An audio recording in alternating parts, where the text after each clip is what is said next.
Over the course of the last 15 years, the Diaz brothers, Nick and Nate, have been a constant presence in the MMA world, a pair of anti-establishment icons who have endeared themselves to millions of fans across the world. On the back of both their electric fighting styles and their unwavering commitment to their uniquely refreshing worldviews, Nick and Nate are nothing short of MMA royalty. And with that in mind, we wanted to use this video to highlight their story, their struggle, and their ascent to the heights they have now reached.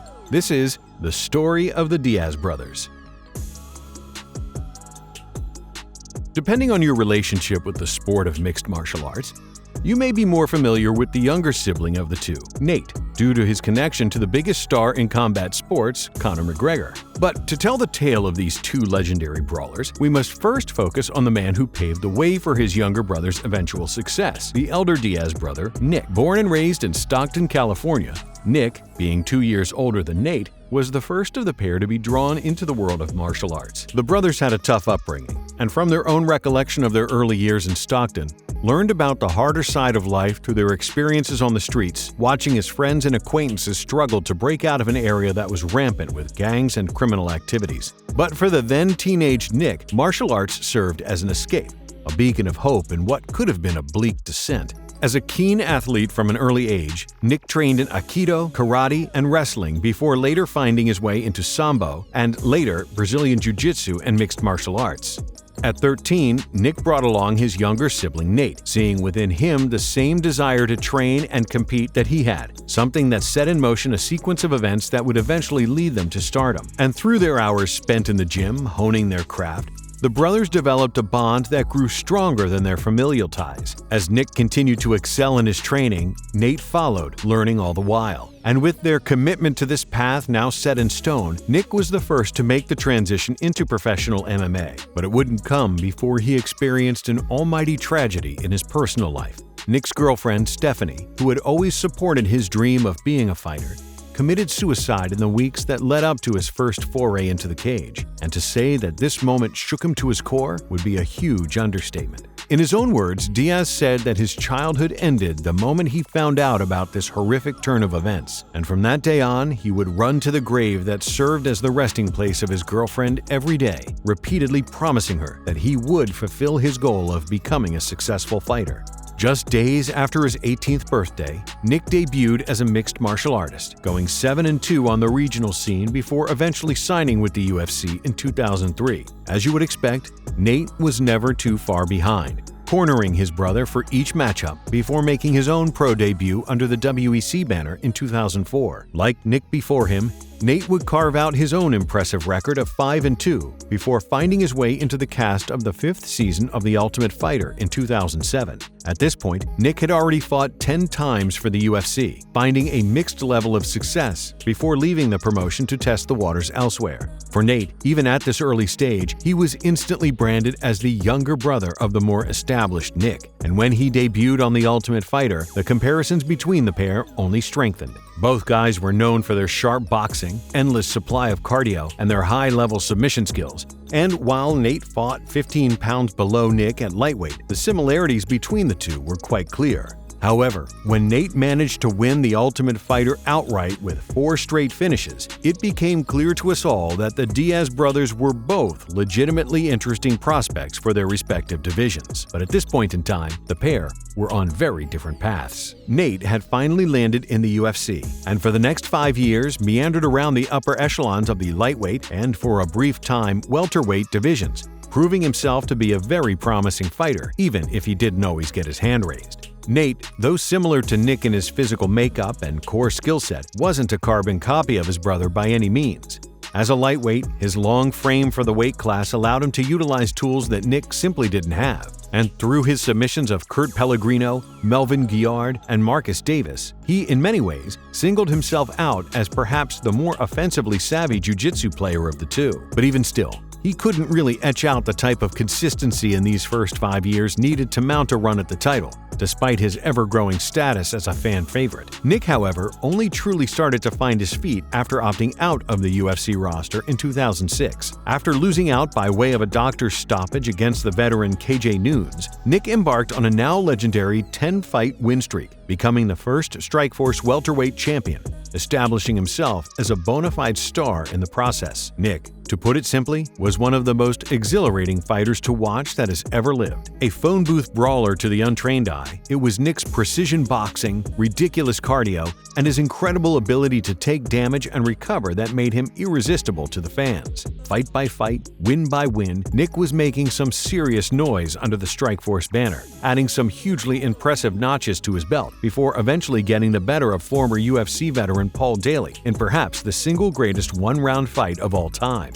At that point, Dana White, the UFC, and the promotion's own welterweight champion George St. Pierre had seen enough to take action. And with that, in 2011, Nick returned to the UFC, this time as a legitimate prospect and threat to one of the greatest fighters to ever do it. During this period, Nate also found some success, beating down Donald "Cowboy" Cerrone in a grudge match showing that made many people believe that he too was on the verge of making an almighty surge towards title contention.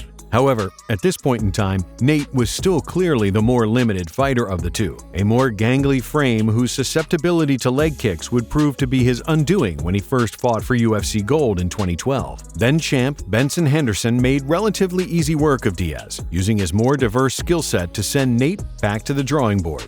A subsequent loss by way of head kick TKO to the divisional great Josh Thompson then set Nate on a run of form that would eventually see him leave the sport out of frustration for a year in 2014, on the back of a poor showing against the future champ Rafael dos Anjos. In contrast, Nick, who had just thoroughly beaten down the legendary BJ Penn to mark his second stint as a UFC athlete, was becoming a genuinely bankable star for the company. People instantly gravitated towards his no BS attitude, his disdain for the media, and his overall commitment to not selling his soul. Nick was a breath of fresh air within a sea of pre-rehearsed statements and recycled machismo, and the fans picked up on it instantly. He next took on Carlos Condit for the interim welterweight title, a matchup that was seen by many as a surefire barn burner. However, Condit surprised many people with a more defensive approach, stifling Nick's attempts to move in through footwork and rangy countershots. In the end, he did enough to win the fight, albeit with some controversy over the scoring. Despite this, Nick would still fight for the welterweight title just over a year later, losing after a rather conservative approach from the champion GSP. Frustrated to no end and at a real crossroads in his life, he stepped away from the sport, returning only for a one-off clash with Anderson Silva in 2015, a fight that he again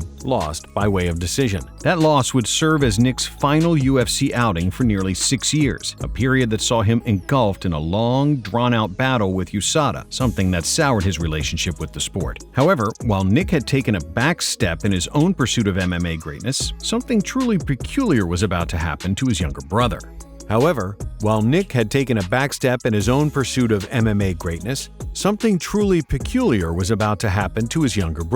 Nate's own run in the UFC had been pretty good, by any standard. His 17-10 record did little to describe the strength of his overall skill set and the caliber of his opposition. He wasn't one of the greats, but even still, no one could deny that Nick's little brother was an excellent fighter, even if he hadn't done enough to step out of the pay-per-view star's large shadow. And after a year on the shelf, angered by his low pay and his relationship with the UFC, Nate returned in December of 2015, cutting a meaner and more driven figure. And in taking on the rising contender Michael Johnson, in a fight that he was seen as the betting underdog in, Nate put on the single best performance of his career to date. With his status as a top 5 lightweight reaffirmed, Diaz took to the mic, letting out a year's worth of anger and acidity in a foul-mouthed tirade that will likely live on in promo reels forever. With the explosion of the sport's newest superstar, Conor McGregor, Nate, being Nate, had felt personally attacked. Where Conor was out there making millions on the back of his own attitude-heavy, foul-mouthed crusade, Nate was still making pennies comparatively. And on the back of his huge win, Nate called out McGregor, telling him he had taken everything he had spent his life working for. And while it didn't happen organically, A late-night injury to the reigning lightweight champion Rafael dos Anjos would see Diaz finally get the marquee fight of his dreams. At UFC 196, Nathan Diaz stepped up on short notice to welcome the featherweight champion to the welterweight division. And in one of the craziest fights in MMA history, Nate managed to steal the fight's momentum in the second round, leaving the world with their jaws on the ground as he submitted the Irishman by way of rear naked choke. As he wheeled away with the energy of a man who was not shocked to win in the slightest, Diaz's first words into the mic told us exactly that. All of a sudden, Nick's little brother had truly arrived, reaching a level of fame and exposure that even his older sibling never could manage. From there, the fiery UFC 202 rematch between Diaz and McGregor only served to further Nate's fame. And through these legendary battles, his BMF clash with Jorge Masvidal, his stunning fifth-round fight back against Leon Edwards in spite of his defeat, Nate established himself as one of the most surprising success stories in the sport's short history. And let's not forget that Nick isn't through just yet. With a comeback announcement that sent tremors through the MMA world, the elder Diaz brothers' decision to return against his old rival Robbie Lawler was one that virtually no one expected at this stage. As far as both siblings go, they might have already achieved enough to be set for life financially. But ask either man and they will tell you straight up that fighting is what they were put on this earth to do. They might hate it so much that it eventually drives them away, but make no mistake, whether you love or loathe these two Stockton-born legends, there is no denying they are as real as it gets.